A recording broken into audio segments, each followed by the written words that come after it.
جو تقریب حضور سے صحابہ سے ثابت ہے ضرور کرو ضرور کرو ضرور کرو. عضوا علیہا بالنواجذ، اپنے دانتوں سے پکڑ لو اس کو. اور جو تقریب ثابت نہیں حضور سے اور صحابہ سے، یقیناً یہ کہیں باہر سے آئی. یا تو ہمارا خاندانی پس منظر جو ہے، اکثر تو ہندوؤں سے مسلمان ہوئے، وہ سادات ہوں، صدیقی ہوں، فاروقی ہوں، عثمانی ہوں، وہی ہیں جو باہر سے آئے تھے. باقی تو اکثریت یہیں سے وہ اپنا ہندوانہ پس منظر لے کر آئے. تو جس کا ثبوت صحابہ کے دور میں نہیں، وہ یقیناً باہر سے آئی ہوئی چیز ہے. اس میں پھر سادگی نہیں، اس میں کمی نہیں، جڑ سے کاٹو اس کو. اس بنیاد پر ہم نے 5 فیصلے کیے، ذرا سن لیجئے آپ بھی. اگر آپ کچھ سوشل ورک کرنا چاہیں اس کو عام کریں. نمبر 1، نکاح مسجد میں. حدیث موجود ہے، ترمذی شریف کی روایت، اعلنوا ھذا النکاح واجعلوہ فی المساجد. نکاح کا اعلان عام کیا کرو، مسجدوں میں منعقد کیا کرو. میں حیران ہوتا ہوں کیوں نہیں علماء کرام نے اس کی طرف توجہ دلائی. حدیث ہے. ہاں میں مانتا ہوں، ان کا کہنا یہ ہے کہ یہ یہاں جو امر ہے کہ مسجد میں منعقد کرو، یہ امر وجوب کے لیے نہیں ہے، استحباب کے لیے. مستحب ہے یہ کہ مسجد میں. تو بھائی مستحب کیوں چھوڑ رہے ہو؟ اس لیے چھوڑنا پڑتا ہے، مولوی بیچارے کی حیثیت ہے ہی نہیں معاشرے میں کہ وہ کہے جناب یہاں آئیے میرے پاس، میں نہیں آؤں گا آپ کے گھر نکاح پڑھانے کے لیے. وہ اپنا رجسٹر بغل میں دبائے بیٹھا سوکھتا رہتا ہے. وہ تو آنی تھی بارات عصر کے وقت، مغرب بھی جا رہی، آئی نہیں، وہ بیٹھا قریب. پہلے 20-30 روپے ملتے تھے، اب 200 300 400 ملتے ہیں. اب کیا؟ میں نے انہیں یاد دلایا، دیکھو شرم کرو.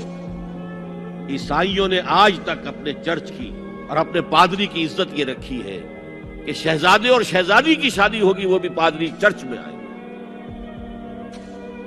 شہزادے کی شادی ہو رہی ہے تو جو ان کی پارلیمنٹ کے ساتھ ہے چرچ، وہاں شادی، وہاں پردہ نہیں ہے. لڑکا لڑکی دونوں آمنے سامنے کھڑے ہو کر قول و قرار کریں گے. ہمارے ہاں پردہ ہے، تو اس لیے لڑکی کے گھر بھی جائیں گے تو لڑکی تو محفل میں نہیں آئے گی.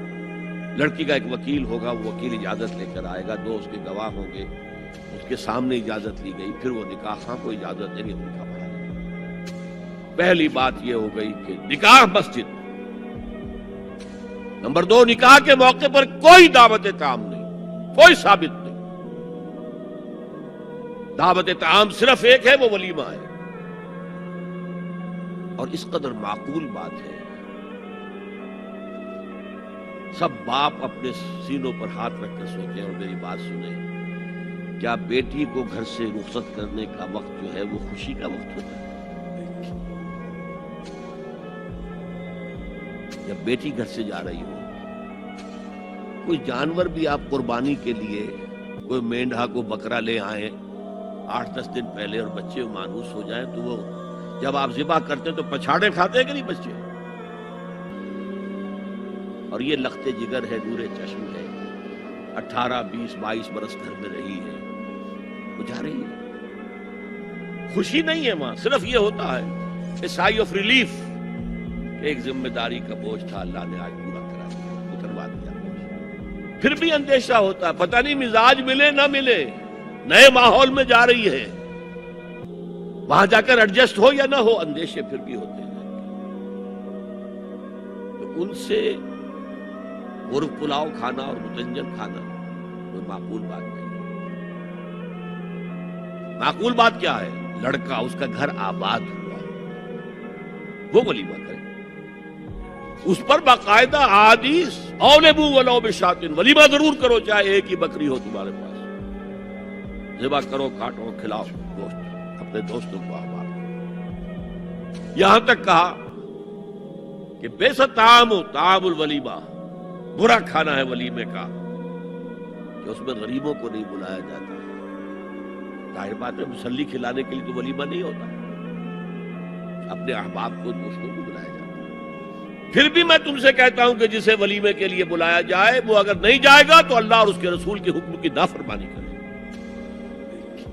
تو جس رسول نے اتنی تفصیل سے حکم دیا ہو ایک دعوت کا، وہ دوسری دعوت میں بھی خیر ہوتا نہ بیان کرتا. جب نکاح مسجد میں اور کوئی دعوت طعام نہیں تو بارات کا تصور خلاص. بارات کس بلا کا نام ہے؟ قرآن میں تو کوئی ذکر ہی نہیں، عربی میں یہ لفظ ہی نہیں. اجتماع طرفین مسجد میں ہوا، نکاح ہوا. لڑکی کو حضرت فاطمہ کو رضی اللہ تعالی عنہ کچھ خواتین جا کر چھوڑ آئی تھی اس حجرے میں جو ایک انصاری صحابی نے حضرت علی کو دیا تھا. ان کا تو کوئی گھر بھی نہیں تھا.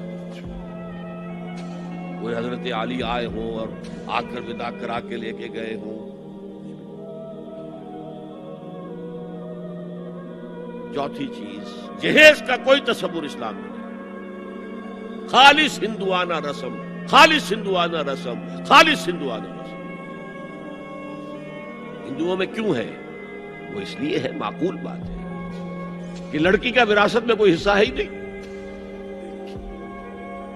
وہ تو جب گھر سے نکل رہی ہے کچھ دے دلا کے رخصت کر دو. دان دہیج یہ خیرات ہے، لڑکی کا حق کوئی نہیں ہے گھر پر. اسلام میں تو لڑکی وارث ہے. والد فوت ہوں گے وراثت تقسیم ہوگی، والدہ فوت ہوگی ان کی ہے ملکیت تو تقسیم ہوگی. شادی کے موقع پر کوئی جہیز اسلام میں نہیں، قطعاً نہیں. غلطی سے حضرت فاطمہ کے جہیز کو جہیز کہہ دیا گیا. وہ جہیز کیا تھا؟ ایک پیسہ بھی حضور کے اپنی جیب سے نہیں تھا. اس شادی میں خاص بات کیا تھی کہ دولہا کے ولی بھی حضور ہی ہے. اور کون ہے؟ علی کا کون تھا مدینے میں؟ اور دلہن کے والد بھی حضور ہیں. اب حضور پوچھتے ہیں حضرت علی سے، تمہارے پاس مہر دینے کے لیے کچھ ہے؟ عرض کیا میرے پاس تو کچھ نہیں. وہ فقراء صحابہ میں سے تھے. فرمایا مہر تو دینا ہے. تمہارے پاس ایک زرہ ہوتی تھی؟ یہاں زرہ تو ہے. انہوں نے یہ سمجھا زرہ تو جہاد کے لیے ہے، کوئی دولت تو نہیں. فرمایا جاؤ اسے بیچو یا گروی رکھ کے قرض لے کر. وہ گئے، حضرت عثمان نے خرید لی اور کچھ دنوں کے بعد واپس کر دی. ہدیہ کریے زرہ میں ہدیہ آپ کو. اس وقت اگر کہتے چھوڑو علی، کہاں تو لو میں پیسے دے دیتا ہوں تمہیں، تو ان کی طبیعت پر بار ہوتا. اس پیسے سے حضور نے کچھ پیسے گھر بھیجے اندر، دلہن کو ذرا تیار کر دیا. اور کچھ پیسوں سے وہ ایک گدا جس میں کھجور کی کھال بھری ہوئی تھی اور 2 تکیے جس میں کھجور کی کھال بھری ہوئی تھی. ایک مشکیزہ، کنویں سے پانی تو لانا ہی ہے نا. ایک چکی، جو ہو یا گیہوں ہو پیسنا تو ہے نا. کوئی 1-2 برتن اور. اللہ اللہ خیر صلی اللہ. یہ تھا جسے جہیز کہتے ہیں، جس میں ایک پیسہ بھی حضور کا شامل نہیں ہے. وہ حضرت فاطمہ کا مہر تھا جسے بنایا. ورنہ مدینے ہی میں دوسری آپ کی صاحبزادی کا نکاح حضرت عثمان سے بھی ہوا. کہیں ذکر ہے جہیز کا؟ حضرت عثمان کا گھر بھرا ہوا، ہر چیزیں موجود، جہیز کا تذکرہ نہیں. بہرحال یہ شادی کو آسان کرو، زنا کو مشکل بناؤ. یہاں شادی کے لیے 9 من تیل ہوگا تو رادھا ناچے گی. ورنہ یہ کہ بڑی ہو رہی ہے، عمر ہو رہی ہے، سب کچھ ہو رہا ہے، لیکن کچھ تقاضے تو ہے نا. آخر کچھ تو کرنا ہوتا ہے نا. آخر کچھ نہ کچھ لوگوں کو تو کھانا کھلانا ہی ہوتا ہے نا. بارات تو آخر آئے گی ہی نا. کچھ نہ کچھ تو دینا ہی ہوگا. کچھ جوڑے کپڑے، کچھ. یہ اسلام کا فلسفہ جو میں نے 4-5 باتیں آپ کو بتا. فلسفہ یہ ہے کہ لڑکی کے باپ پر ایک پیسے کا بوجھ نہیں. تو لڑکی پال پوس کے تمہارے حوالے کر دیا، اب اور کیا چاہتے ہو تم؟ سارا مرد آزماں مرد آفرین. مرد کو چیلنج دیا ہے، تم مرد ہو، مہر تم دو گے. اور سب سے بڑھ کر کیا ہو رہا ہے آج کل بھی ہوتا ہے، ہمارے ایک کچھ کام ہوتے ہیں اسلامی، وہ بھی ہے کچھ وہی ہندوانہ پس منظر.